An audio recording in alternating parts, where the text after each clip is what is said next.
Армијата да се вклучи во заштита и обезбедување на болнички капацитети каде има потреба, како и да и помага на полицијата за заштита на витални објекти. Главниот штаб по 2,5 часовен состанок одлучи ова да биде главниот дел од акциониот план, бидејќи досега болници и клиники бараа помош за обезбедување на објектите, а сопствените капацитети да ги користат наместо за тоа за помош на пациентите. Учество на армијата при обезбедување на одредени стратешки објекти од здравството, на одредени болници, магазини кои што се од значење за здравството, и дополнително ќе бидат утврдени точните бројки во зависност од болниците, односно здравствените објекти кои што ќе треба да бидат обезбедени. Армија во цивилен сектор вака на прва звучи страшно, но армијата ќе помага на граѓаните, ќе ги обезбедува болниците. Армијата нема да се шета со оружје по улици и да биде плашило, така што во овој момент не можеме да определиме точна бројка, бидејќи за почеток треба да ги знаеме здравствените установи кои што ќе треба да бидат обезбедени. Но за ангажманот на приватни болници, користење на нивниот простор и на нивните стручни тимови, немало дебата на штабот, тврди Ангелов. Главниот штаб е сервис на владата кој што врши координација помеѓу институциите. Оваа конкретна активност, разговорите ги води Министерството за здравство и тоа е адресата на која што треба да го постави тоа прашање.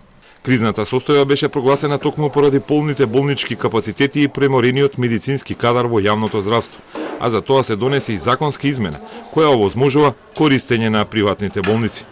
Во таа сфера е оставено министерот Филипче да преговара со менаџментот на трите приватни болници во Скопје, кои во јавноста излегува со став дека сакаат да помогнат, но и кај нив се полни капацитетите. Предлогот кој го форсираат Систина, Жан Митри и Ремедика е да отстапат 100 кревети во поранешната гинеколошка болница Мала Богородица, која сега е хотел и бистайл. Тоа првично е разгледувано и со нацрт акциониот план, а дополнително главниот штаб ќе предложи и поактивна изградба на модуларните болници, па дури и пренамена на други објекти за болнички капацитети. За пренамена на вечерашниот состанок не се разговарал, истакна Ангелов, но потврди дека ќе бараат помош од невладини организации преку Советот за соработка.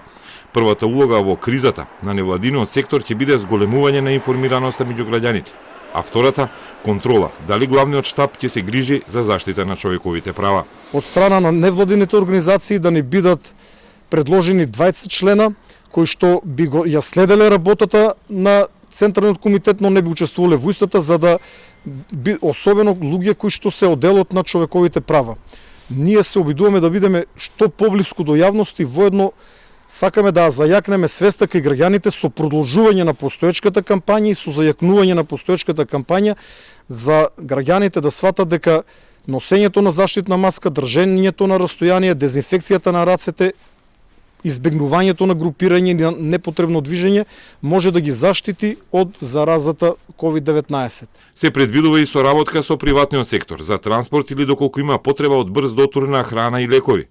ЦУК имал добра соработка со приватниот сектор за време на првата кризна состојба на територија на цела држава. Во 2007 година имавме искуство слично, тогаш беше заради актуелната состојба со шумските пожари и некоја слична работа и тогаш правевме, каде што побаравме вклучување на ресурси и од органите на државната управа, меѓутоа и тогаш имаме искуство, позитивно искуство со вклучување на сили и ресурси на приватните субјекти. Главниот штаб препорачал поефикасни инструменти за доследно почитување на мерките кои треба да спречат ширење на короната.